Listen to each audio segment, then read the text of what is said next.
Programme જે દિવસે હતો તે દિવસે રાજાએ પણ બહુ ઠાઠમાઠ કર્યો. સ્વામી માટે પણ એકદમ સરસ મજાનું સિંહાસન તૈયાર કર્યું. લોકો આવી ગયા પ્રોગ્રામમાં. એક બાજુ વાદ્ય વૃંદ ગોઠવાયો, વાજિંત્રો વગાડનારા ગોઠવાયા. બીજી બાજુ વિશેષ જે મહેમાનો હતા, શું કહેવાય એને, અતિથિ વિશેષ, એમનો સ્ટેજ હતો, ત્યાં લોકો ગોઠવાયા. બાકી બહુ પબ્લિક આવી.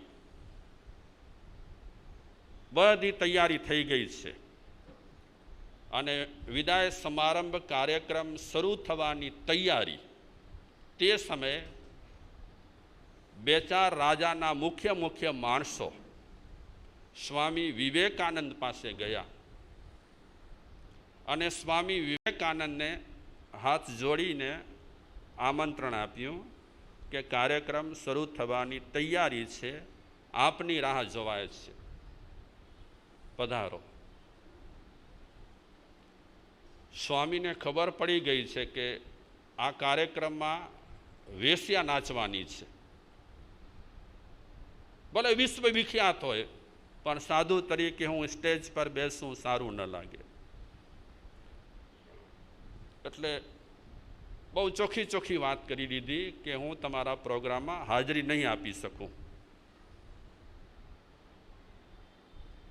પ્રેમથી વાત કરી કે પ્રોગ્રામમાં મારી રાહ ન જોતા. એ માણસો તો દબ થઈ ગયા કે સ્વામી જો ના આવે તો આ પ્રોગ્રામ કંઈ બીજા કોઈ માટે નથી, સ્વામીજી માટે પ્રોગ્રામ છે. આટલી તૈયારીઓ થઈ છે ને ના પાડે છે. તો એ બિચારા જે આમંત્રણ આપવા આવ્યા હતા ફીકા પડી ગયા અને રાજા પાસે આવીને વાત કરી કે મહારાજા, સ્વામીજી નહીં આવે આ કાર્યક્રમમાં, નર્તકી નાચવાની છે, નહીં આવે. રાજાને તો ઝટકો લાગ્યો ન લાગ્યો, પણ આ સમાચાર સાંભળ્યા પછી નર્તકીને ઝટકો લાગ્યો. કારણ કે એણે ફૂલ તૈયારીઓ કરીને આવેલ અને એમાં પણ કબીરના પડો તૈયાર કર્યા હતા, મીરાબાઈના પડો તૈયાર કર્યા હતા, નરસિંહ મહેતાના પડો તૈયાર કર્યા હતા. આ બધા પડો તૈયાર કરી અને નર્તકી આવી હતી. શા માટે આ પડો તૈયાર કર્યા હતા? કે હું નાચીશ ખરી, પણ એ નાચવામાં પણ વાત તો મારે આધ્યાત્મિકતાની કરવી છે. કારણ કે સામે સ્વામીજી બેઠેલા હશે, એટલે ક્યાંય મારે ઉછાછડાઈ તો નથી જ કરવી. સારી સમજુ કહેવાય એ વેશ્યા પણ, એ નર્તકી પણ. પણ જેવું સાંભળ્યું કે સ્વામીજી કાર્યક્રમમાં નહીં આવે, બહુ મજાની વાત છે. આપણો જે વિષય ચાલે છે એને અનુરૂપ જ વાત આવશે. એ નર્તકી, એને ઝટકો એટલો લાગ્યો કે પબ્લિક વચ્ચે એ રડવા લાગી. નહીં તો એણે તો ઘણા પ્રોગ્રામોમાં ભાગ લીધો હતો અને લોકો તો પૈસાની થપીઓ ફેંકતા હતા. ક્યારે એ રડી નથી, ક્યારે એને એટલો ખેદ નથી થયો જેટલો ખેદ આજના કાર્યક્રમમાં થયો. એને ખૂબ રડે છે અને રડતા રડતા અત્તર ઊંડાણથી જે ભજનો તૈયાર કર્યા હતા એ ગાવાની એણે શરૂઆત કરી. આંખમાં આંસુ છે અને એ કબીરના, મીરાબાઈના, નરસિંહ મહેતાના ભજનો ચાલુ કર્યા. સ્વામીજીનો ઉતારો બાજુમાં જ હતો. જ્યારે આ ગણિકાએ, નર્તકીએ ભજનો ચાલુ કર્યા ત્યારે એના પડઘા પડવા લાગ્યા. સ્વામીજીએ જરા કાન સરવા કર્યા કે સ્વર બહુ મીઠો જ છે, બહુ સ્વર મીઠો છે, એટલો સરસ સ્વર છે, ગાય શું છે? સ્વામીજીએ ગાવા તરફ ધ્યાન ખેંચ્યું. ઓહો, સ્વામીજી વિચારે છે કે આ નર્તકી જે ગાય છે એમાં તો વલોપાત સંભળાય છે, વલોપાત.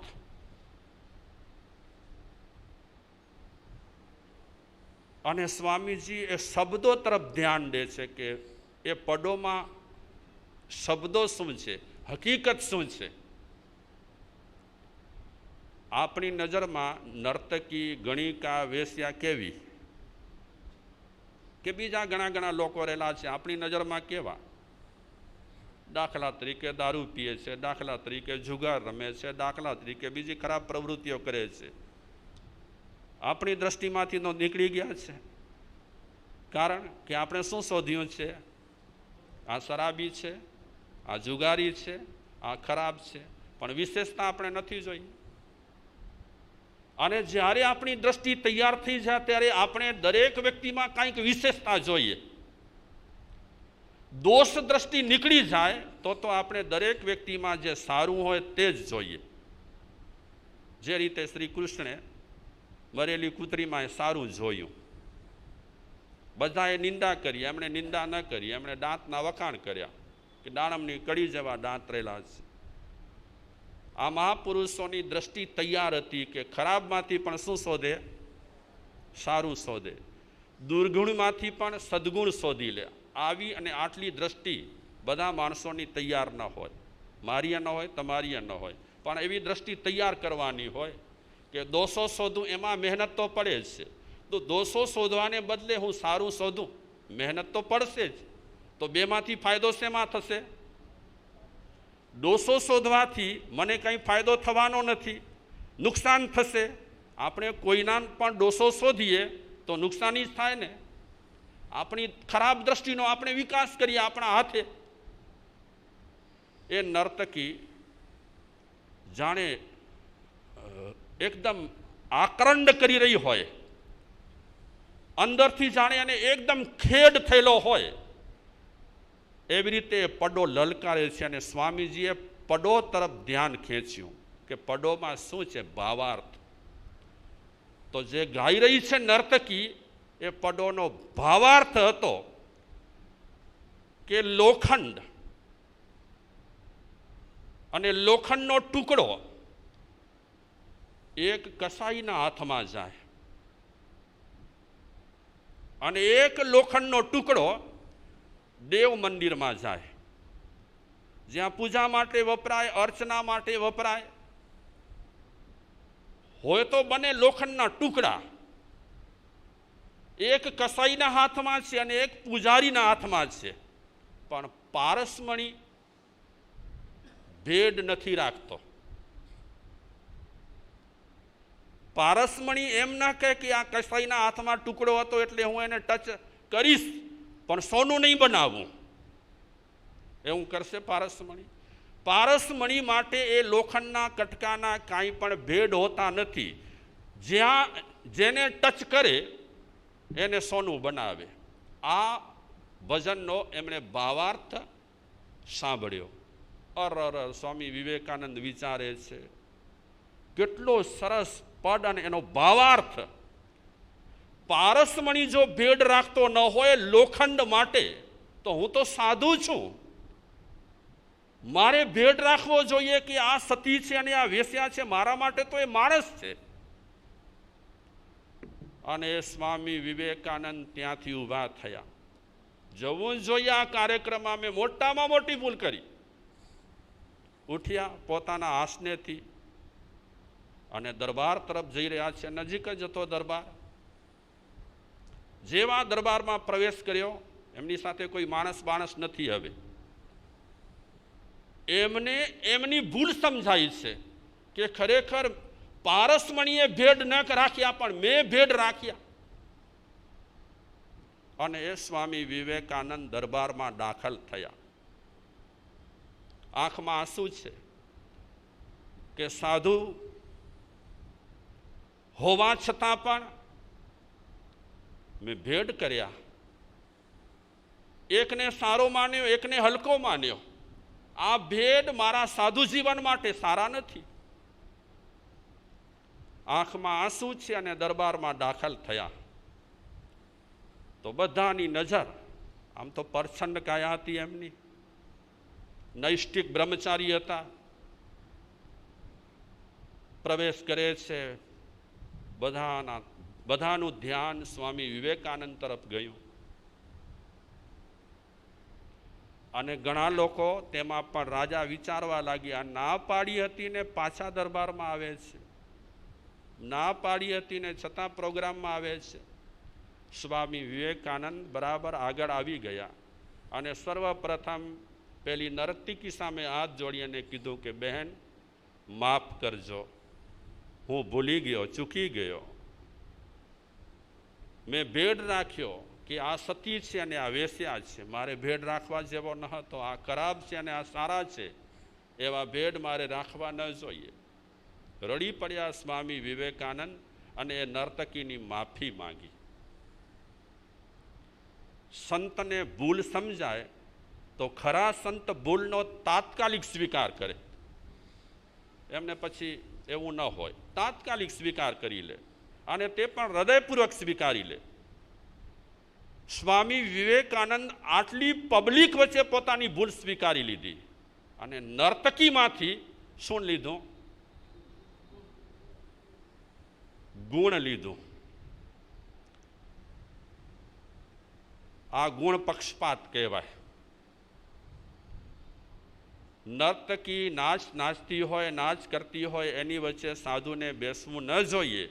આવી એક સ્વામી વિવેકાનંદની જે ધારણા હતી, એ ધારણાનો છેડ ઉડાડી નાખ્યો. એ વિચારે છે, અમે લોકો પ્રવચનમાં કહેતા હોઈએ લોકોને કે સર્વત્ર પરમાત્માના દર્શન કરવા.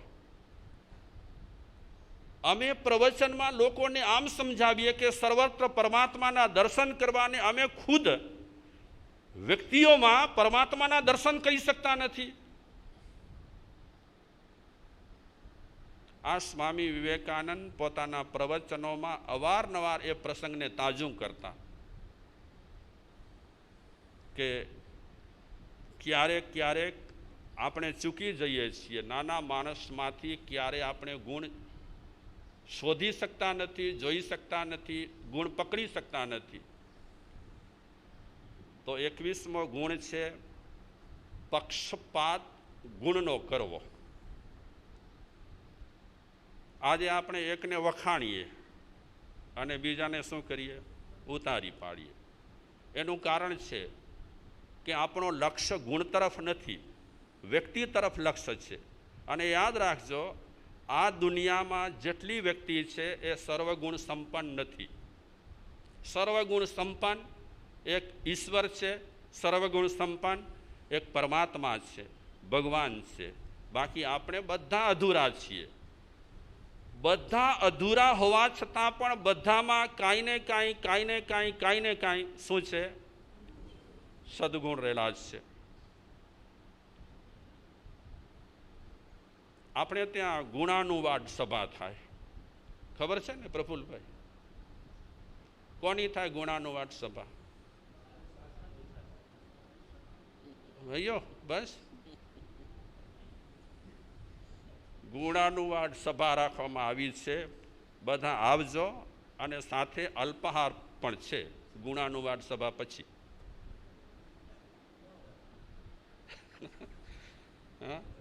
ગુણાનુવાદ આપણે પ્રાય કરીને મરેલાના કરીએ, મરી જાય ને પછી ગુણાનુવાદ સભા રાખવામાં આવે. કારણ કે હવે એના વિશે આપણે ગમે તે બોલીશું, એ તો સાંભળવાનો નથી. એક ભાઈ ના સમાચાર છપાઈ ગયા મરણ નોંધમાં, ખોટા મરણ નોંધમાં. ઘણી વખત આવા હિતેચ્છુ લોકો રહેલા હોય, આવા સમાચાર આપે, આવું બધું કરતા હોય હિતેચ્છુ લોકો. સમાજના એ શું કહેવાય? જાગૃત પુરુષ કહેવાય. એ બધામાંથી કાંઈ ને કાંઈ શોધ્યા જ કરે અને પછી એના પર કર્યા કરે ડિસ્કસ. મરણ નોંધમાં સમાચાર છપાઈ ગયા, પોતે જીવતો હતો. કોઈ વિઘ્ન સંતોષીએ આવું આપી દીધું તો એના પર કાગળ આવવા લાગ્યા કે આ ભાઈ તો બહુ સરસ હતા, બહુ ગુણિયલ હતા, સમાજમાં બહુ સારા કામો કરતા હતા. ઘણા કાગળો આવવા લાગ્યા. એટલા વખાણ થાય છે કાગળોમાં, એટલા વખાણ થાય છે પત્રોમાં. પણ એ બધા પત્રોમાં જે વખાણ થાય છે શેના માટે થાય છે? અગર જો એ મરી ગયો હોય તો, જીવતો હોય તો નહીં. હકીકતમાં ભલે મરેલાના આપણે ગુણાવાનનું વાડ કરીએ, પણ ગુણાનું વાડ તો જીવતાના કરવા જેવા છે. ડોસાનું વાદ છોડવાના છે અને ગુણાનું વાડ કરવાના છે. અને એક વાત મહાપુરુષો બહુ સરસ કરી કે ગુણવાન બનવું સહેલું, ગુણવાન બનવું હજી સહેલું, પણ ગુણાનું રાગી બનવું કઠિન. કારણ કે એમાં અહમ તોડવો પડે, આપણો પોતાનો, પોતાની જાતને પડખે રાખવી પડે, ત્યારે આપણે ગુણાનું રાગી બની શકીએ. ગુણવાન કરતા પણ ગુણાનું રાગી બનવું કઠિન છે.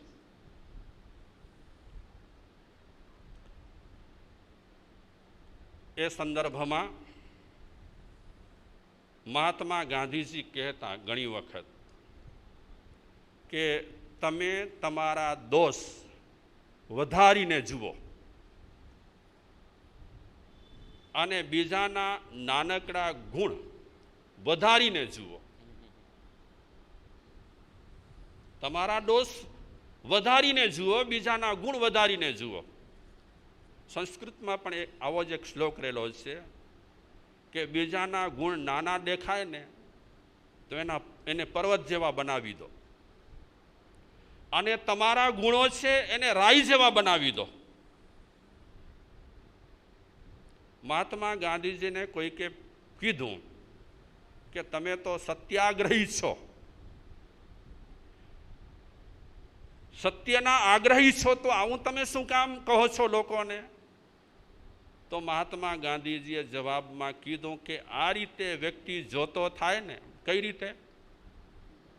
હા, બીજાના દોષો વધારીને જોવાના,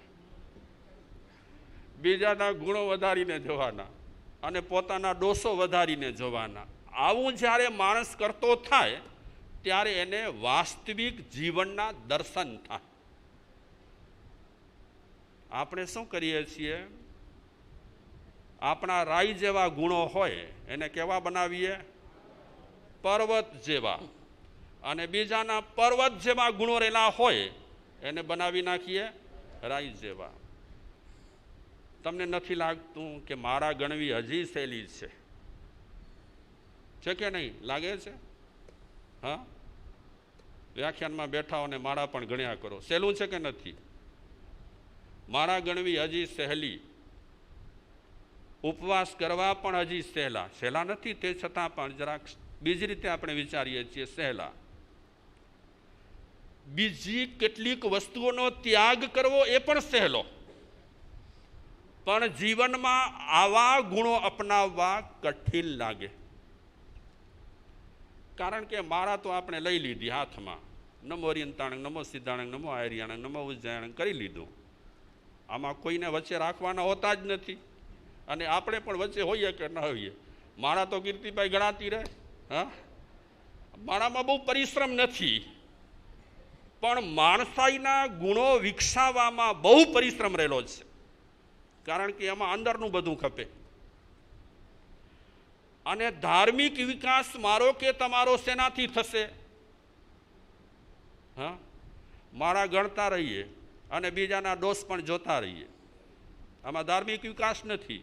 ફક્ત એક આપણને આત્મસંતોષ થાય કે આપણે 15 માળા વ્યાખ્યાનમાં ગણી લીધી. આત્મસંતોષની વાત છે, થોડો રાજીપો. આંતરિક ગુણો વિકસાવવા માટે વ્યક્તિને મહેનત કરવી પડે.